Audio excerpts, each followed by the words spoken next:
I think your analysis was very straight line. History doesn't run in a straight line.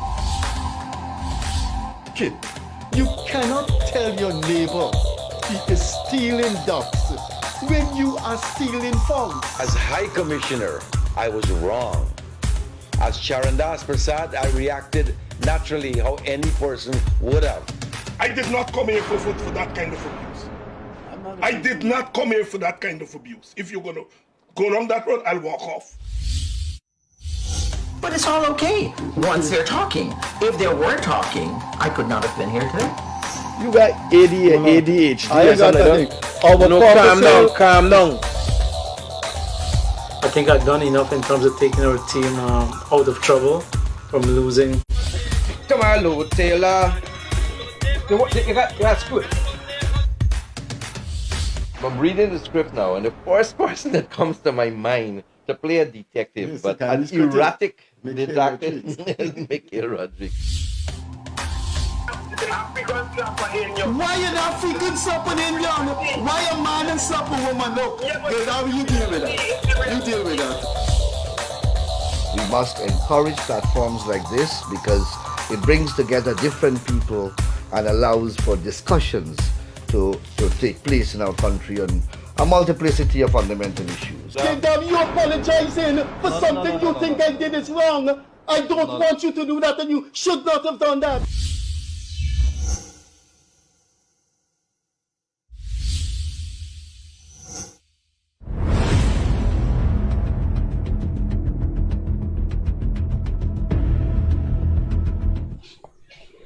Hi, good evening. Welcome once again to the Gildarie Freddie Kissoon Show. Wherever you are, good night, good morning, good midnight. It's always been a pleasure coming to you, Freddie Kissoon and myself, over the past year. And as the show goes, as the weeks go by, as the months roll by, I realized that this was a good decision by Freddie. Well, at least for myself. And I think Freddie Kissoon calling me every single day. I realize that he's very enthusiastic. The reason for that is very, very simple. When we would have seen the kind of reactions from the viewers, when we would have seen the kind of concerns being raised, we realize that the show in itself, and not even the show, this forum here, it really is doing something. It is raising the bar, it is raising the debate, it's raising topics which are pertinent to the people in Guyana. And why should we be concerned about something like that? I think deep down in Freddie Kissoon would probably start delving into something like philosophy and a whole bunch of other stuff there, Marxism and so on, and he's going to talk to you about what that really means. But we should not exist by ourselves and believe that we're going to live our lives without any meaning. As we sit here, as we get older, we also should be looking what happens next. It's important because the leaders of today, they're going to move on. They're going to die. They're probably going to migrate. What that means is that we have to see a young generation that are going to be stepping up to the plate. And they're going to be taking charge and leading this country.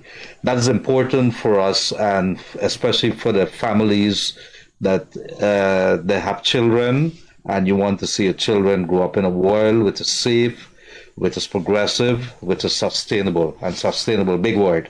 It simply means to continue, and continue in a good way.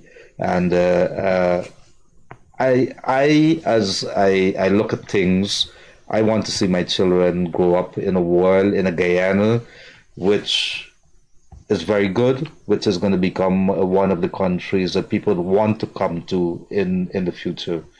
A couple of things came to my attention the last couple of days before I hand over the floor to my co-host, Freddie Kissoon, who's going to introduce you to two very energetic, two very bright young men in Guyana.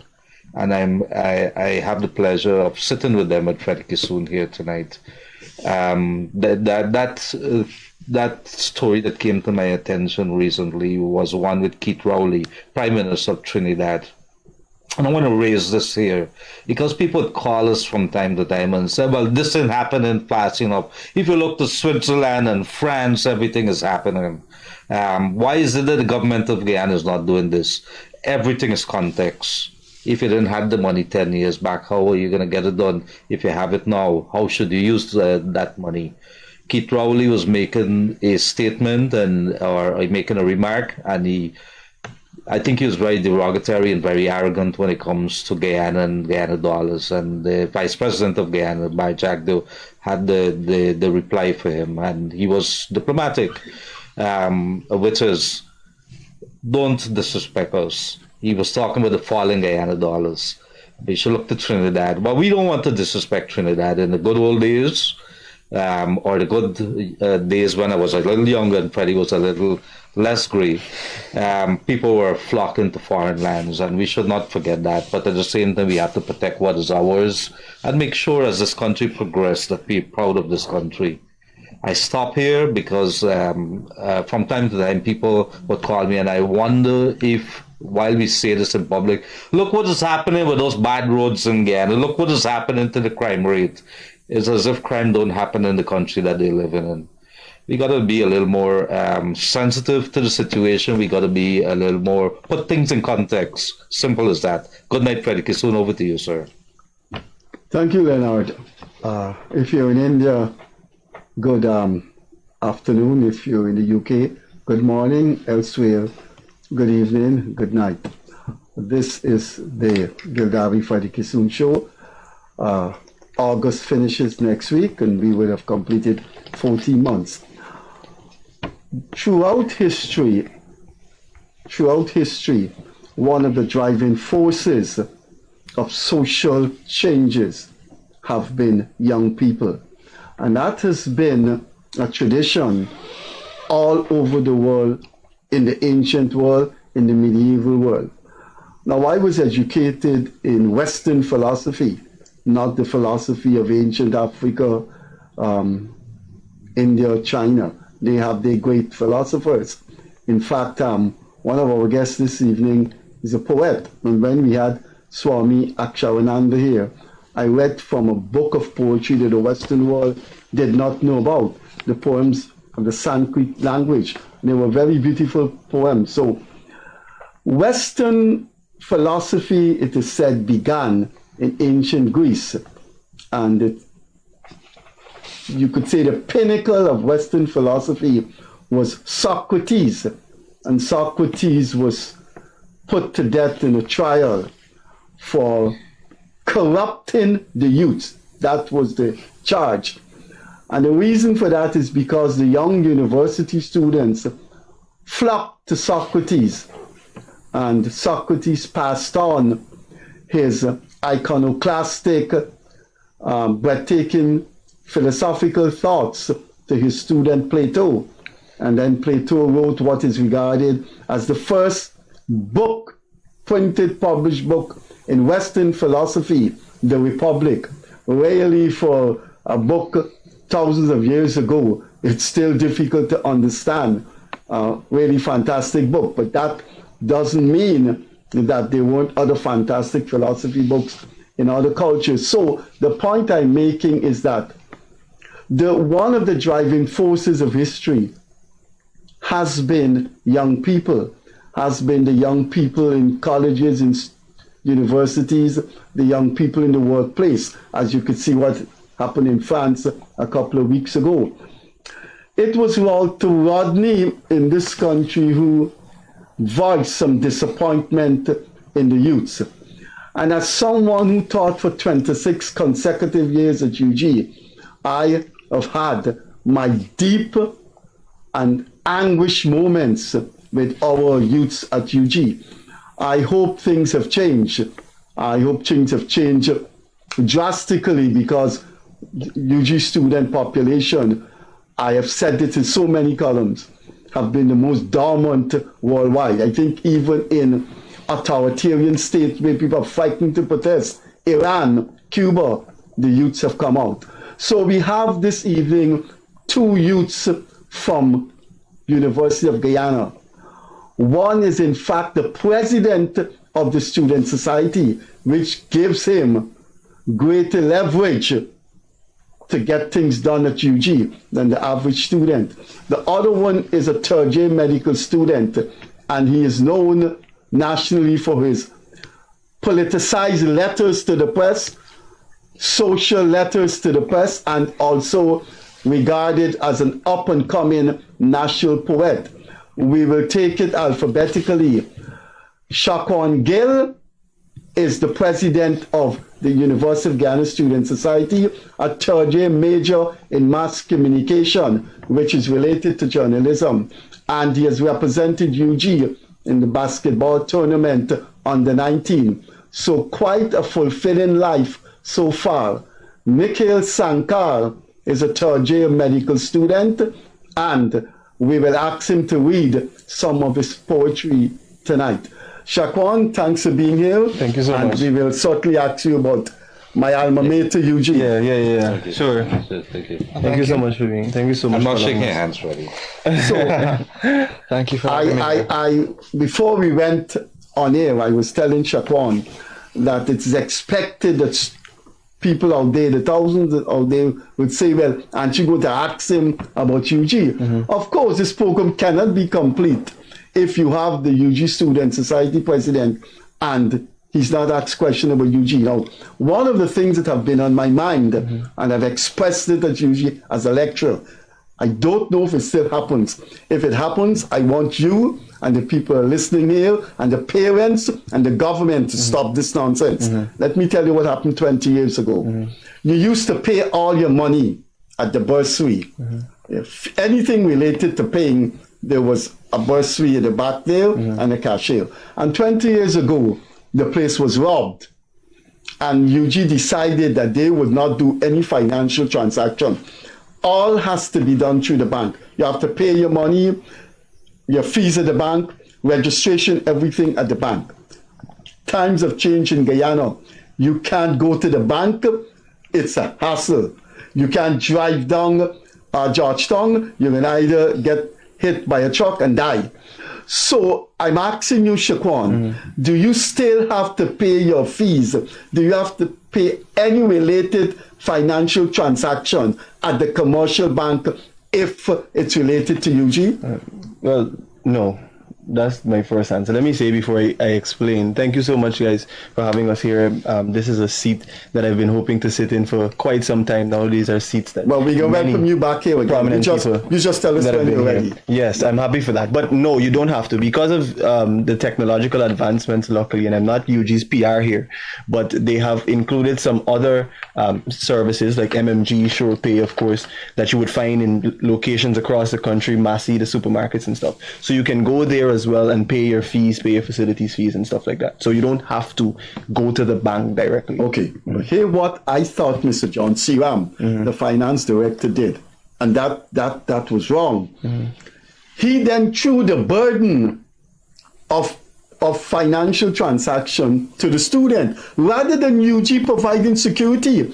If you go to any Chinese store up the East Coast where I live, from Turkine going east, at the entrance is a guy with a big gun. I don't know what you call that gun, if it's AK-47 or what. When they robbed the bursary, it was incumbent on UG to provide security. Yes. I don't know why you have to go to MMG. You have a campus that takes in acreage and acreage. Get security where students have to pay their thing. Why you have to go to MMG? You know, I am so annoyed with this thing. When I see the president, I'm going to raise it with him.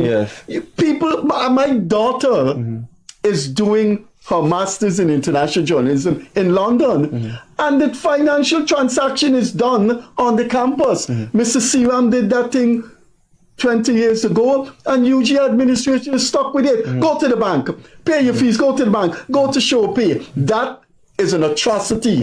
You should pay your transaction at UG, and UG should provide security. I understand. I don't hope to be UG's advocate here in any form or fashion. What I can say to you, though, Mr. Kissoon, is that there are security there are security personnel that are in the vicinity of the bursary now on a regular basis. I was there maybe 2 or 3 weeks ago, and there was security there. But you see, you have a situation too where you have MMG. MMG is something that you don't have to go somewhere to do. You could do that on your phone. You can make a call, have it sorted out, and you don't have to go anywhere. So maybe for security purposes, that might benefit the cause that you're hoping to raise here as well. No? Okay, well, Nikhil, you're going to be a medical doctor in another few years. Yes. But let's put on the other hat. Read some of your poems, because a leading media house said, this is the poet to watch. Yes, they did. And first of all, I want to say, from the very first episode, I have been an avid viewer of this program. So when the opportunity came to appear in one of these seats, I couldn't pass it up. So thank you for this platform. Thank you for the opportunity. And I'm glad you're not quizzing me on my medical studies, because after exams, some things fly out a bit. I have to revise. I want to talk to you about your writings in the press. Right. So let's hear one of them. Let's read one. One piece. Well, this is a piece that I would consider one of my crown jewels.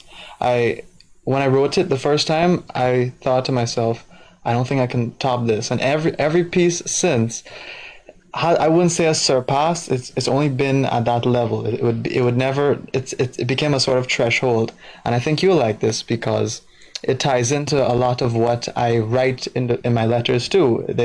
I've used poetry as an avenue for more activism, and by delivering it in a way that can be digested by anyone. So this one is called Sunrise. Let's begin. Fallen Sister Mahadai, etched in stone with her perennial pen, adorned by scars of how they came in ships. My Jahaji family, the journey from then, the journey to now. Droplets upon droplets of their blood sanctifying the fields for bitter sugar. Their new life in this new world, now one of immortality, and who am I to reject it?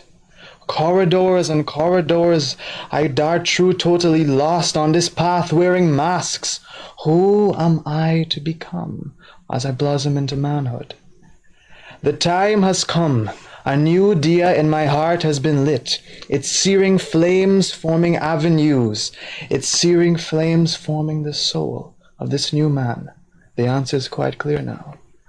Gone are the days when my tongue salted, saying cha-cha and chachi. Gone are the days when the West dealt its hand in my identity. I stand upon the shoulders of Rambaran, of Lalabaji, of Suraj Bali and Hari, Somintra and Councilla, brown men and women who came before me. Their lives laid down for the struggle. Their lives, their stories, their hardships, now woven into my new being, woven into my new identity.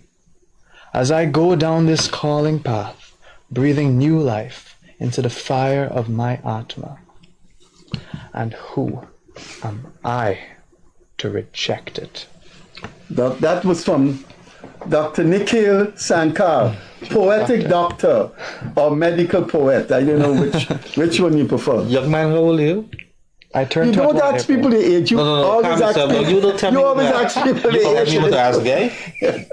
Trouble like that. I turned 21 in April. There's a reason I asked that question, because I also know that you're a QC student, former QC student. I graduated in 2020. And you were one of the top students there.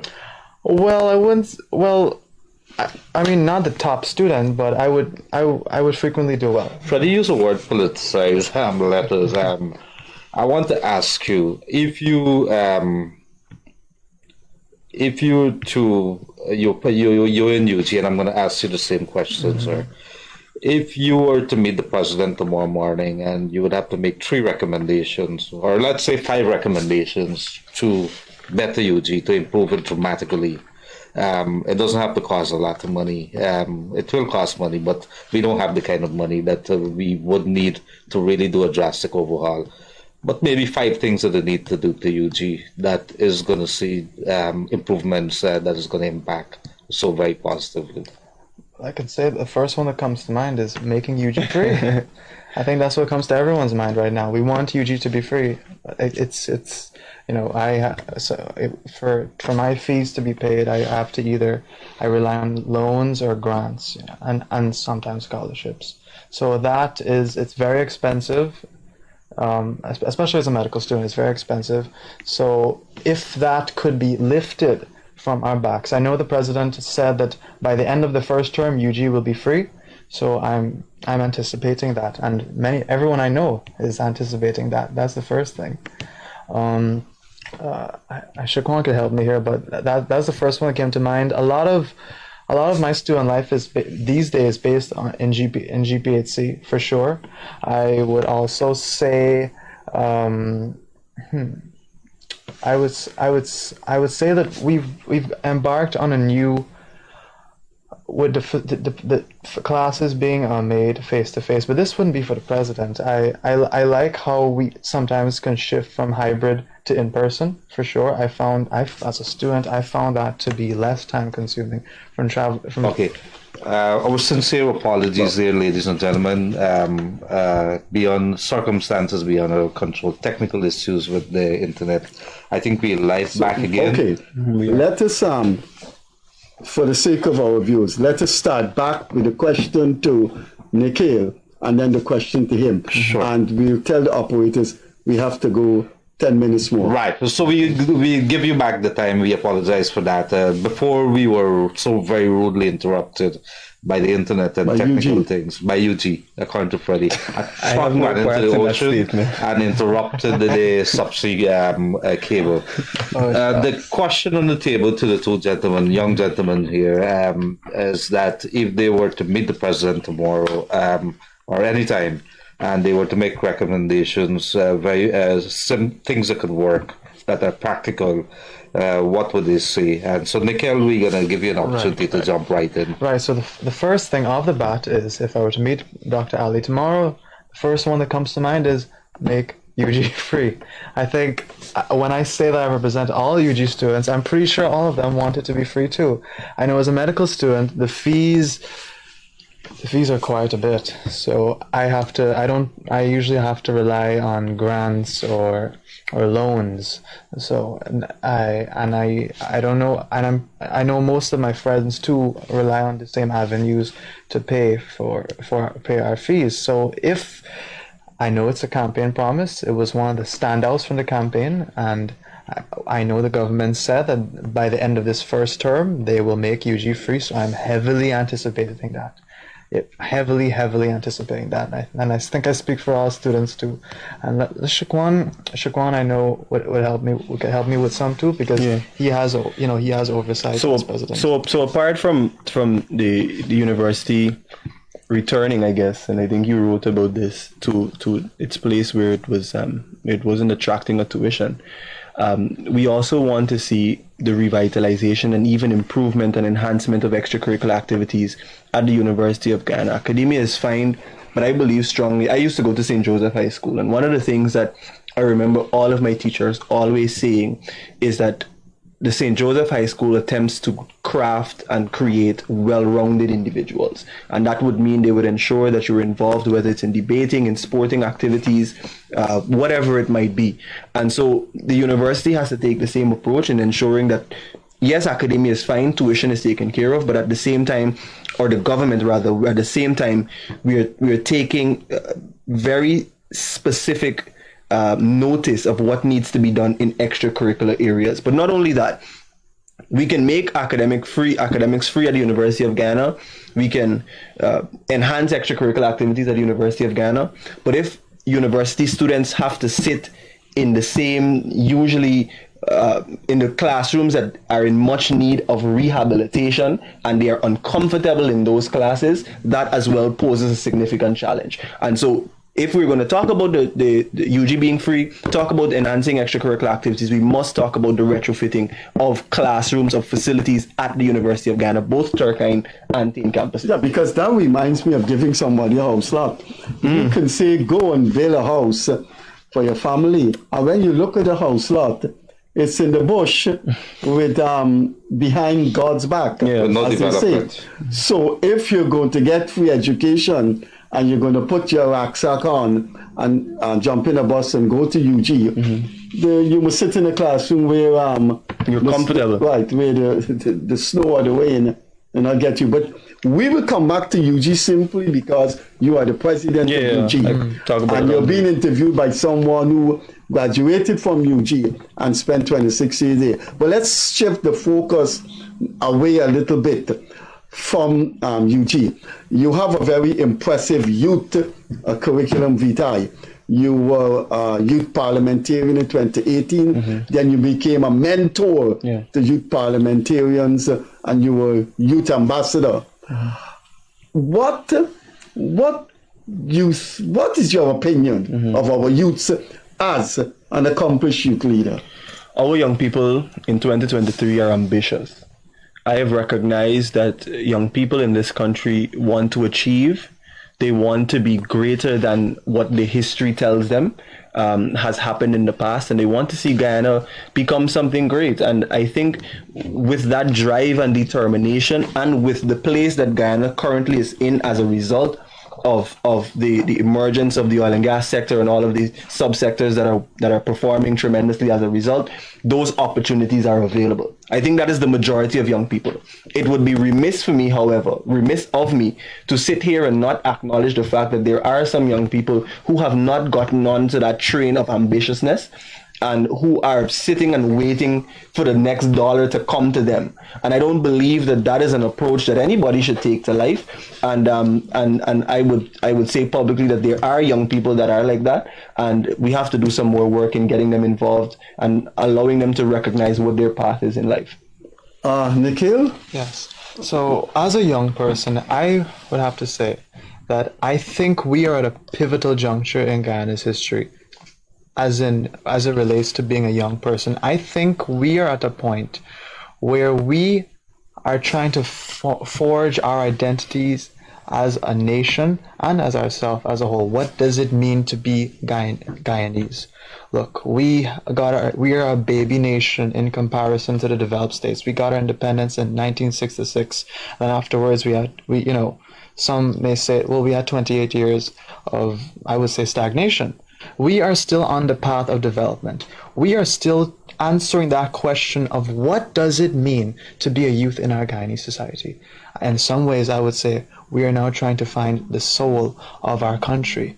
Now we are at a point where there is a significant chance to embark upon a huge developmental trajectory. Countless opportunities are appearing, with the resources to back it up, that did not exist before. So many young people I know now, they want to take advantage of the moment, and I think because of that, and especially with our landscape as a whole, we've been through so much as a people. I think having taken a back seat sometimes and listening to opinions, I have seen young people go from not saying much but being very vociferous because of the circumstances surrounding them. I know that for sure. I can say that about the young people I surround myself with, and there is a hunger. There is a hunger for a new culture. Now we have oil money coming in. Our economy is the fastest growing in the world. There is a chance here for us to reverse our misfortunes and create fortunes, but there are still, what I think, curses of the past that still remains. Guyanese still have a high rate of suicide. Gender-based violence is still a stain on this nation, and of course, racism. We still have these things, and I think this generation with proper mentoring, and support, we can be the generation to engineer that cultural change that we have been so desirous of. I think it can happen with us. I think it starts with us. I think it may take a while, but I think it can happen with us. And because of this particular circumstance, this particular time period we're in, who we are and what can come next because of what we do at this moment, right here, right now. That's what I think. And I want to ask you that same question, but in a different way. Sure. Depends on which side of the divide that you talk, the political divide. So you're going to hear, oh, we can get in the oil money. And then on the other side, you're going to say things will really improve. I'm seeing a lot of development. What are you seeing? You see, I believe that opportunities are available. I believe that opportunities exist in a significant way in this country that we probably have never seen before. I think it is now on the backs of, or it is now a responsibility of our young people to equip themselves with the necessary tools and skills that they need to excel in this country. I believe that as a country we have to in some way take ourselves outside of the political box that a lot of times we put ourselves in because of the nature of our politics in this country. But apart from that, there are opportunities that are available. We cannot, and I feel this for young people, we cannot sit and hope and pray that somebody gives us $1 million and we don't know what to do with the $1 million, and then when the $1 million come, we go by outside and spend the whole $1 million, and then we come back asking again for another $1 million because we don't know what to do with it. We haven't educated ourselves to the point where we know what to do with $1 million if we get it, and that's just an example of $1 million. But financial literacy is an extremely important thing, and it's something that we have to take into consideration as young people, so that when we get to the places that we want to be, whether in the oil and gas sector, in hospitality, into wherever it might be, we know what to do with it. And I think there are opportunities for that education to happen, and young people have to take advantage of those. I like what you're saying there, because let's put this in context. A young Black Guyanese or Afro Guyanese, and we sometimes, I 2 years back, you never had me asking this kind of question, but we are at the crossroads here. What would you say to the opposition, to the sections of the society who are preaching the doom and gloom and says nothing is happening here, lots of corruption? You've spoken with the opportunities there. You've seen it as a young, dynamic young man. What would you say to them? I would say to the sections of society, to those people in the sections of society that say that there aren't opportunities in this country for education particularly, because I believe, and I think we can all agree, that education is a major key to success. It might not be the only thing, but it's a major driving factor. Opportunities are available. One of the basic means of getting people out of poverty. One of the basic needs. Education. And anyway, I wouldn't get into that. So get education. No, get into it. So education is very important. What you wanted to say? Education is very important. Hello, what you wanted to say? I want to say that you say it. Poverty reduction is a long task. Is a task that requires a lot of work, but it doesn't come from waking up and deciding that all money has to be spent in a particular way and squandered. It has to come from, and I say this on not from an opinion base, but I had the opportunity to spend some time in China this year. I spent just about 4 months there, and we looked at China development studies and what they would have done to reduce poverty in their country. It wasn't from handouts. It was from strategic opportunities to train people, to educate people, to give people opportunities. One of the most important proverbs or idioms or whatever you might want to call it that is relevant to Guyana now is, you give a man a fish, what's the rest? You give a man a fish, he comes back tomorrow and asks you for a fish again tomorrow because you gave him a fish. But if you teach him to fish, he will have a skill that will lead him through life for the rest of his life. And that is the approach that we have to take. And we cannot only take it from a perspective where we sit down and wait until government, I don't know, or whoever wakes up and walks to our door and give it to us. But these things are available. We have to have some amount of drive in ourselves as young people to say, I want to do something. Where are those opportunities? And it's a mindset. If we get ourselves out of that mindset as a people, especially as Afro-Guyanese, we are going to go extremely far in this country.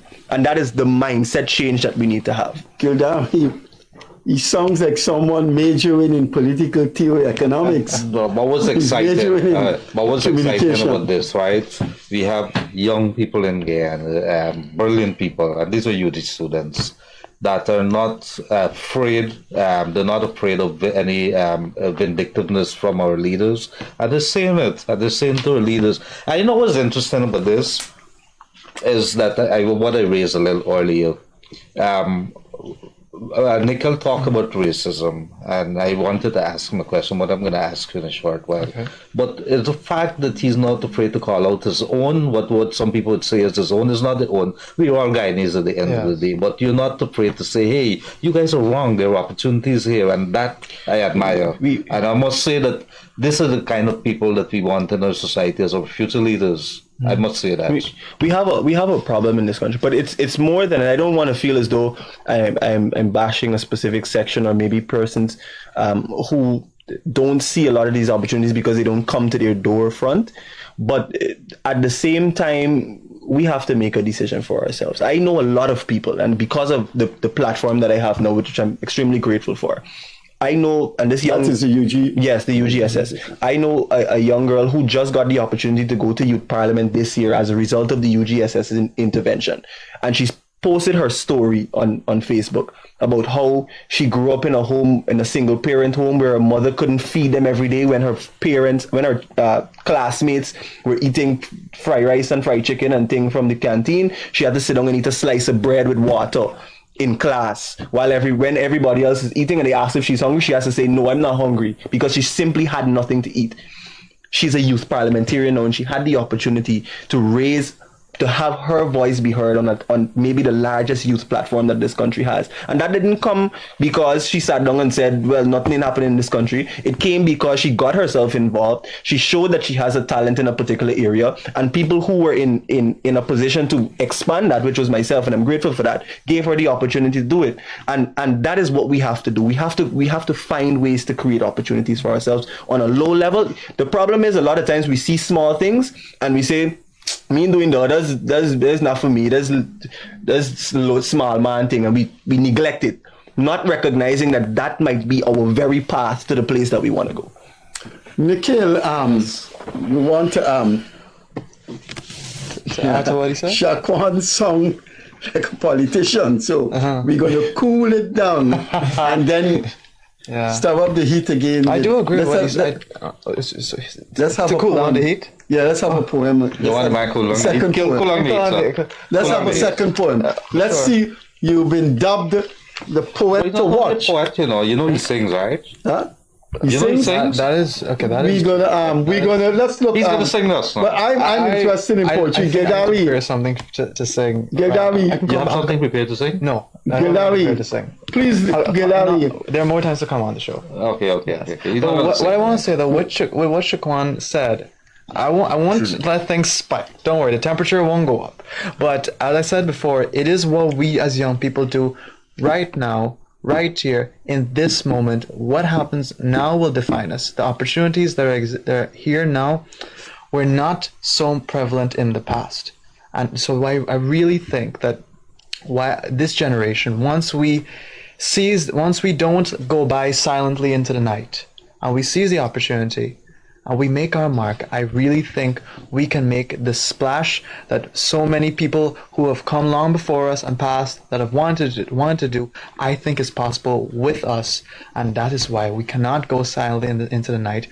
We must seize the opportunities, pick up the mantle, make our voices be heard.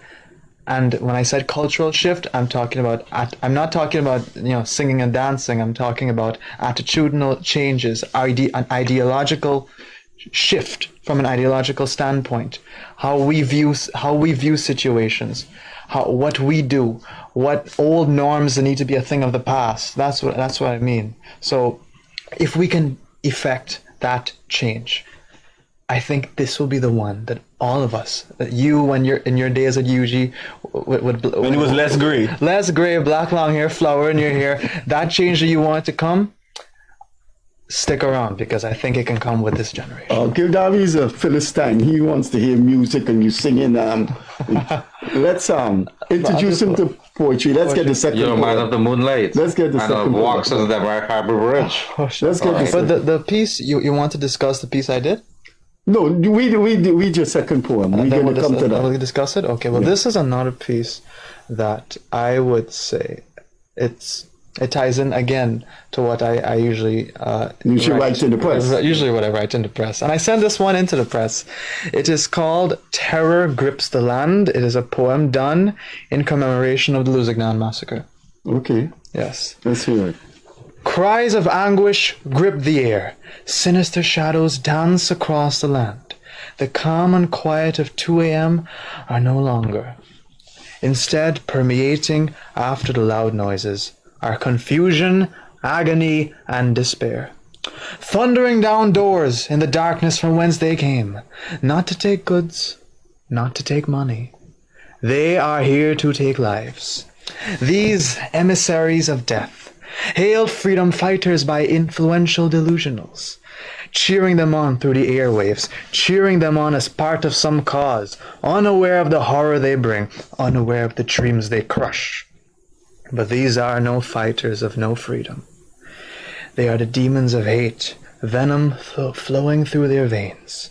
Lust attained through the howls of the kind they despise, howls for the lost sons, howls for the lost daughters, howls for the village now plunged into darkness. Hate was alive and the gunmen did its work. We are supposed to be one people, but saying it is not enough. Hate cannot win. How many more bodies will prove that? How many more? How many more?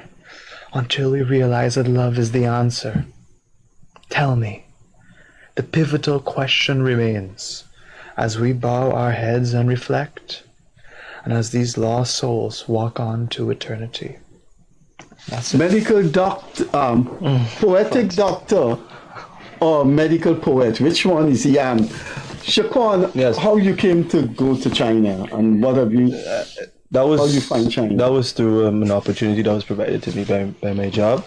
I was there, and through studies as well, because I'm doing communication. So it was there for a communication exchange program. They brought a lot of studying media personnel to China to study about China's development, China's journalistic system, what that looks like, their political development and stuff like that. So I was there reporters on?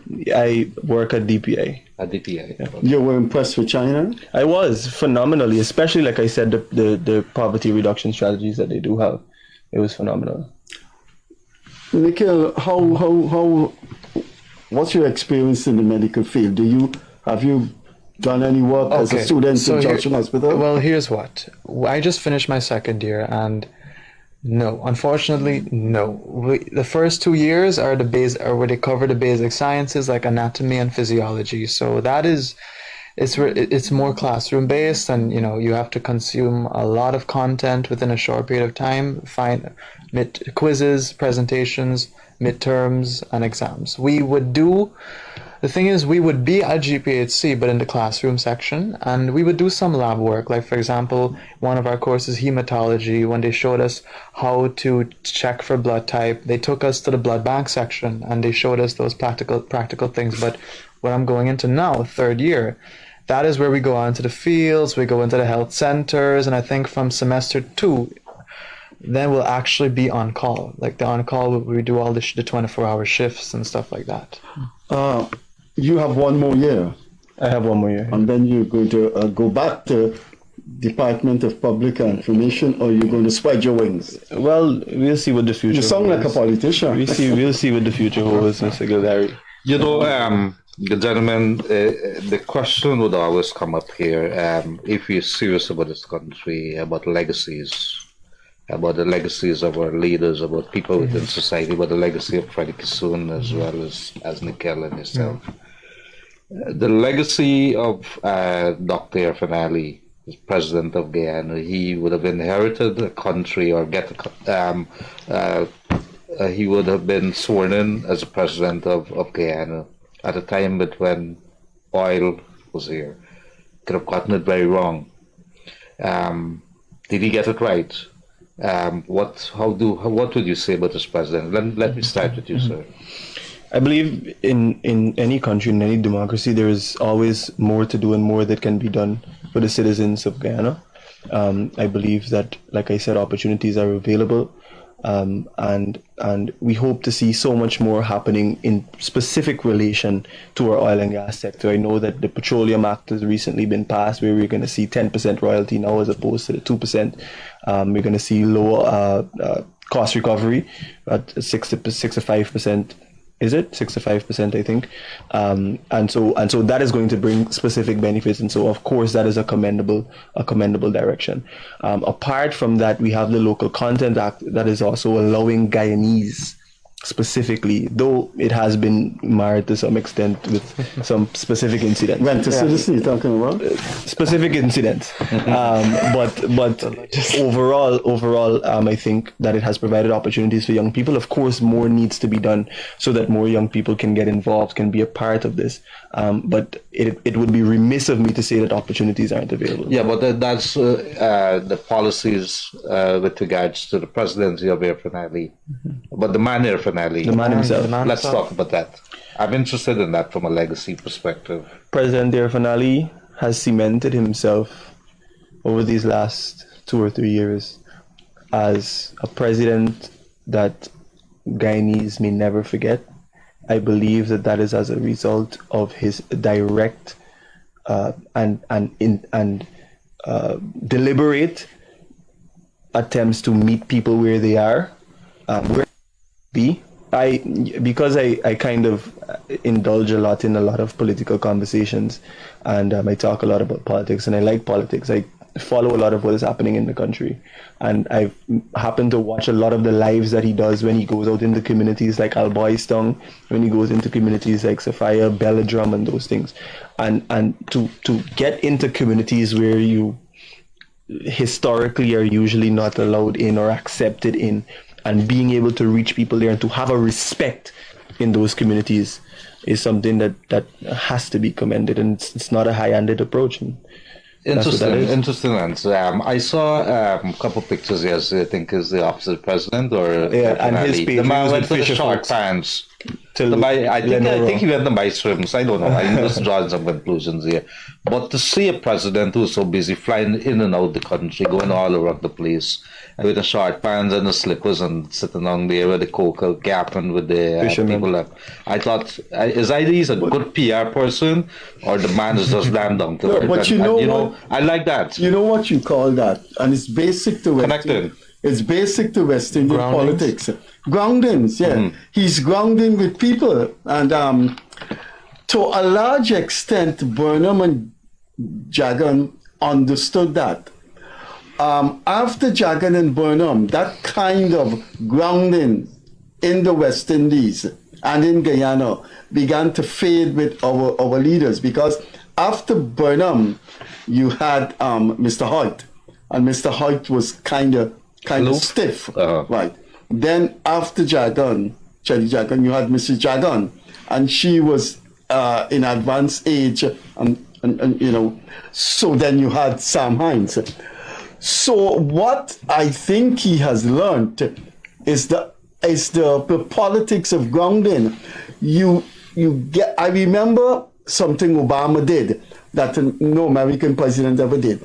There were some people picketing in a street corner about immigration, and he went and he sat there and gave them a couple minutes or hours or what have you. It's basic to politics. It's simple word for it. Go out and meet people and ask them what they want and ask them how you could help. Gildarie and Shaquawn and Nikhil, I think that is what leadership should be about. People vote for you. You have in your hand the power to do things to people. You have a treasury with money. Go out there and do things to people. And that is for that reason, if he keeps on with that kind of mode, I think he's going to create a very, very, very enduring legacy. But you would agree, Mr. Kissoon, that it can't stop there. It has to be more than going and grounding with people. It has to be there's a mantra that the UGSS this year we hold ourselves very fast to, and that's a Latin term, acta non verba, which means actions, not words. And so I think, of course, he has to transform. It has to be actions in keeping with whatever he's saying. So I think that's also important, and what has been done to a large extent, and of course, like I said, more can always be done in that regard. Yeah. But I still want to ask Nikhil, maybe if I want to answer the quick question. Yeah. We're gonna give the gentleman about 10 minutes more, Freddie, because of the interruption. Right. And we're gonna say how guys are gonna be able to view it on YouTube. We're gonna do something to make sure that it comes back. Sure. But same question to you, Nikhil. The legacy, what you would have seen, Irfan Ali could have gotten it very wrong. Yet he has led the country, a very energetic man, all over the place, short bands, posing with his wife, traveling as a head of state. Then as soon as he flies down, he goes down to let him. What are your thoughts on him? So what I would say, I would say that we have to understand the backdrop against what Irfan Ali was sworn in. He was sworn in on August the 2nd, 2020, of what I would call a very, very broken down society. I think we were at our most divided at least in my lifetime. I haven't seen, because I was born 2002, so I missed the 2001 street violence. So 2020, August 2nd, 2020, being there in the moment, witnessing it all play out live after the attempts to rig an election for the whole world to see. I do think when he took office, Guyana was at a point where relations, I think, had broken down. I think Apanjat was at an all-time high. So being sworn in at that point, what you do defines you, as I said earlier. And I think taking that approach, rather than just being, your typical career politician, okay, I'll do a press conference, I'll sign my policies. We needed a leader. You need someone to go and sit down and talk to people. You need to go reach out to people who are historically on the other side, who may feel affected by your coming, who may have, as in emotions. They may feel affected by your coming to power. You need to go out as a leader, reach out, ground with these people, talk to them, form a relation, gaff, play dominoes. I've seen him doing that. And I've seen it combined with what I would say is considerable investment. I remember when I was in Cape, doing Cape in sixth form, I told my friends, if I do well, I want to one day set up a children's hospital, like the Great Ormond Street Hospital in the UK. And then suddenly in the 2022 budget, I saw they made provisions for a children and maternity hospital. And I was like, well, they beat me to it. It was something I always wanted to do, and I saw it happening. I also saw at the same time the dialysis process is very, very expensive, and they offer to cover the costs. So, and I also saw, in addition to that, the addition of 6 new regional hospitals being aided with, China is going to cover the construction and development of those hospitals. So when I saw that in 2022, as a young person and also someone who wants to take on leadership positions in the healthcare industry at some point, I was impressed with that, and I was like, okay, so the talk is matching with the actions. And I remember seeing the other day he was playing dominoes with a group of people, and CPL, we're in CPL season right now. The finals aren't here yet, but if you watch footage of last year's CPL, he was there not in the special VIP stand. He was there with the ordinary people cheering for the Amazon Warriors before they got defeated again. And you look at the stadium, go walk around, people from all walks of life coming together. It was a smart move to have those games, the finals being hosted. We're having the finals for I think next 3 games will be hosted here. That was a smart move from a leadership standpoint. Not talking about government projects. That was a smart move from a leadership standpoint, wanting to bring people together. We really sometimes underestimate the power of, culture, sports coming in to help bridge that gap. Talk about sports. He you won 2 championships representing UG, right? In basketball. In basketball. Yeah, the guy won 2 championships. But we give you guys 10 minutes more because we had lost 10 minutes more. Shaquawn, yes, has the buildings, the service at UG, what we knew 15, 20 years ago, is that a thing of the past? You can't get your grades in time, you can't see lecturers. time of registration, you're running here and there. The exams, I know my daughter, 2 exams had clashed. And Mr. Alexander told her, Vincent Alexander, the registrar, well, take leave of absence. Andy. No, that time was Vincent Alexander. Okay. And I intervened and said, no, if the university has to fix your exam thing, the buildings, what you call the stables are still the stables? Well, we call it the stables in my time. I can confirm with you that stables it's not totally a thing of the past. It's not totally a thing of the past. But what I can say, that is the present. What I can say as UGSS president, what I can say to you, in terms of services, one of the flagship programs of the Student Society for this year is establishing what we call, and I campaigned on this, on what we call a student complaint operating system. It's a system that we're setting up within a website, which in UGSS has never had a website. So we're also setting that up for the first time, where students will have an opportunity to raise their concerns directly with the UGSS. They write on the website exactly what it is, the challenges that they have. They send it directly to their faculty reps, all of the emails will be directly on the website. When they send that to a faculty rep, the faculty rep has 3 days to respond. The faculty rep doesn't respond in 3 days, they get everybody's number. Every faculty rep from every faculty, the president's number, everybody's number. And so what we are trying to do in that regard, and I can say that the university has great respect for the UGSS. So when we intervene, a lot of times we get things done, at least for this year. And so what that does is give us an opportunity to be more involved in student issues and student concerns. And that's just one of a few of the major projects that we have. But I think that is going to be transformational because it outlives us. It's going to be there 3 to 4 to 5 to 10 years down the line and will still be active and available for the students in the next 10 years. Is there any the perennial shortage? And that's going to be launched, that's going to be launched before the beginning of the new semester, by the way. Is the continuation a perennial shortage of lecturers and lecturers that are not at the doctoral or professorial lecture level? Or do you still have those problems? I will say that there aren't enough. There aren't enough lecturers. I believe that we need more lecturers. To say whether or not there's a shortage might add some verbiage that I mightn't want to add, but there is a need for more lecturers, yes. So you are in a degree in communication, which is related to journalism, yes. But you like politics. I do. He's in medicine, and you can read his letters in the press. So he likes politics too. So one doesn't know what life holds. Mm-hmm. You could be this country has produced some strong politicians who were scientists and doctors. Dr. Roger Luncheon, Dr. Josh Ramsamy, yes. All of them were scientists. Okay? So in journalism has produced some very well-known political figures. Moses Nagamutu was a journalist.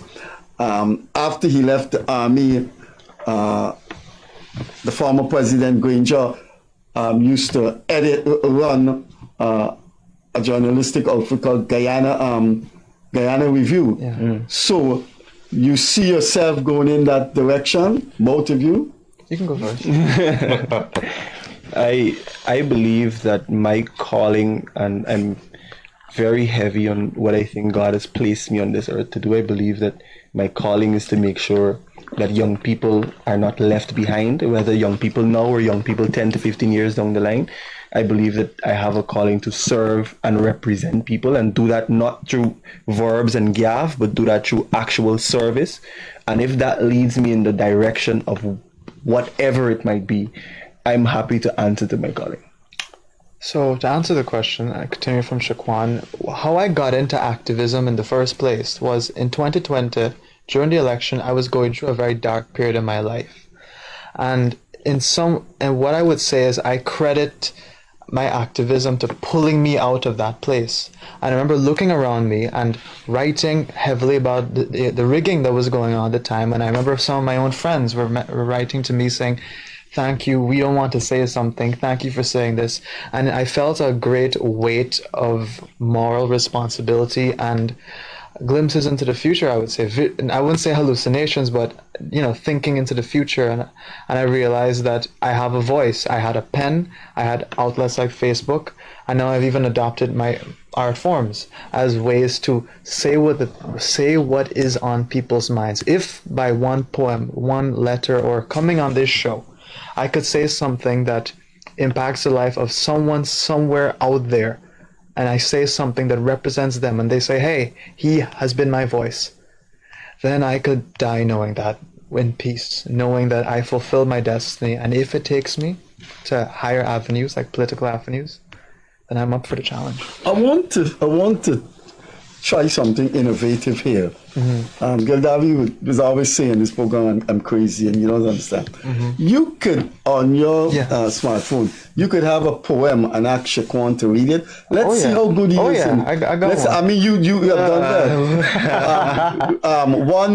One media house said, poet to watch. They described it. They described me as one to watch, and they dubbed me an interesting label. They had my picture. It was the Weekend magazine of Stabrook, and they dubbed him activist poet Nikhil Sankar as one to watch. Are you a doctor to watch? Well, let's see what the future. What's the area of medicine you would like to go into? I would want to go pediatrics, of course, right? Not well. Because you wanted a children's hospital. I was thinking about. I was thinking about that. My dad died from cancer, so the reason why I got into medicine was because I wanted to become an oncologist. I still haven't left that, but it's somewhere in my mind. I'm also interested in epidemiology as well. I'm also interested in looking at the mental health situation. I would like to tackle that too, and at some point gravitate towards, I would say, healthcare policy and legislation at some point. When people come on this program, Gildarie always say, throw back his thing, oh God, you taught that person too? Yeah. When the guests come in. You want to tell him I taught your mom? Yeah, he taught my mom. Oh, you did that too? Yeah. I taught his mom. No, Shaquawn. Yeah. Let's see your poetic skills. You want your verse? Please don't give me anything that I shouldn't read. Very quickly, because we run out of time. I'll go for this same one that I read. The same Sunrise. I'm reading the same one. You reading the same one? Yeah. Or you want to do a different one? I go on gender-based violence. All right, good. Let me too. get that. So here, let's see your World's Greatest Dad by Nikhil Sankar. I look upon her arms, body cradled by the night, clothes all in tatters, her eyes dead, dead, dead. Like the sky at night, I look upon the creature, this vile beast, author of the havoc, architect of the misery, street animals exuding more dignity, this noble apostle, brandishing bangles, brands and businesses to go. Unaware of the pain he spreads, emotions come into play. He views the bruise as an act of love, old-fashioned, violent care. But these marks, these scars, they tell a story. Blackened with despair, this is a tune we know all too well. In this little land of ours, we've heard it, and we've seen it, and we've asked ourselves, why? Why? Another day, another life, their blood spans generations. Another day, another life, their names fill the paper. This time has come for this to end, for our mothers, for our daughters, for those yet to come. Will the real men stand up? Will they? Will the real men stand up? Now we look, now we listen, and now we wait. Wow. You know, if you... for a guy who hasn't written poetry, he's done excellent. Well, let me say this. You're a man of many talents. If the political parties out there not sitting up and take notice that these are two young guys that they should be grabbing up, well, you ain't worth your salt.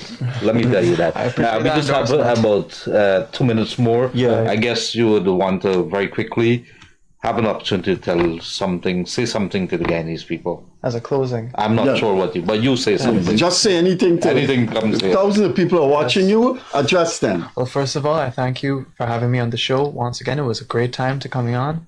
And to all those listening out there, this is the time, especially the young people out there, this is the time for us to take a stand and do what is right.